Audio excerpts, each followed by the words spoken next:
Good morning, everyone. Welcome to IBDelivering. Come along for the ride. If you're new here, give us a like, subscribe, come along for some new adventures. We are on the road to 500 subscribers as of this video. So thank you to all of you watching. And again, if you have questions, leave them in the comments. Appreciate those questions that we've had so far. And gonna try something new today based on a comment. So appreciate that very much. So let's get started. All right, here we go. We got a new order type. We're gonna try it out. I've never done it before.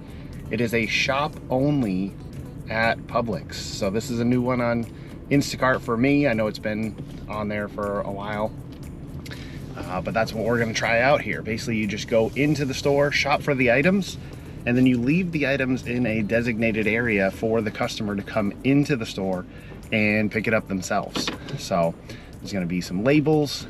I will try my best to get some of the process here, especially leaving it in the designated areas. So we'll hopefully see that, and I'll take some screenshots along the way. So let's get to it.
Okay, so there you go. Obviously the shop was pretty easy, and then at the checkout line, just had to let the cashier know that you were doing a in-store pickup for Instacart, and the bagger actually helped bag everything in the order that it was supposed to be, because you definitely want to keep everything together as far as what your fridge items are, freezer items, dry items, heavy items, things like that.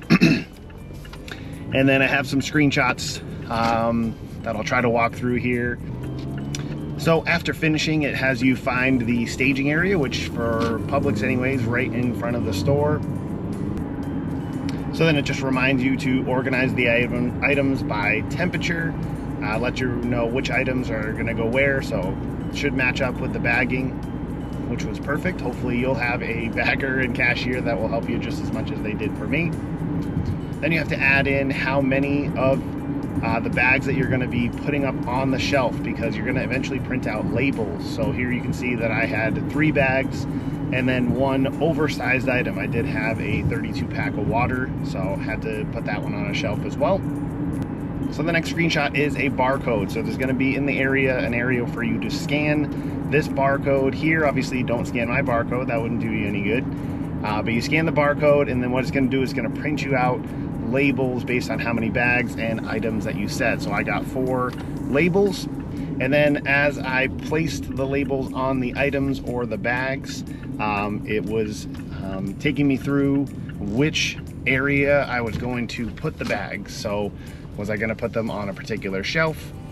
And here you can see the shelf numbers that I chose for my customers' bags, and that way they would know where to look in the fridge section, in the freezer section, and in the dry section. So that worked out really, really well. And then that was pretty much it. I think there was maybe one other screenshot in there that you might come across, which was really just so you're sure you're done or something like that. But it was pretty straightforward that you just click next to be able to move on to the next process. So completed the batch, and that was it. No delivery needed, necessary. So that was pretty easy. Probably took me in total maybe 10 to 12 minutes to do that. So it was only $4 and 8 items. So that wasn't, too bad ultimately for that type of order, but definitely wanted to get used to it with a small order. But with a big order, that could be very time consuming. So you'd have to make sure that the money was going to be right for you, even though you don't have to deliver, because with those orders, there are no tips. So I did read that when I was looking through, that there are no tips with those, because the customer is ultimately coming to get it themselves. You're just doing the shopping. So you're just getting the Instacart pay at that point. But a good experience. So I hope that was helpful to any of you that might think of doing a shop only order or didn't know what that was. And if you got questions, leave it in the comments, right? I'll do my best to answer those, as we have been for the whole time. So keep moving on. Let's go.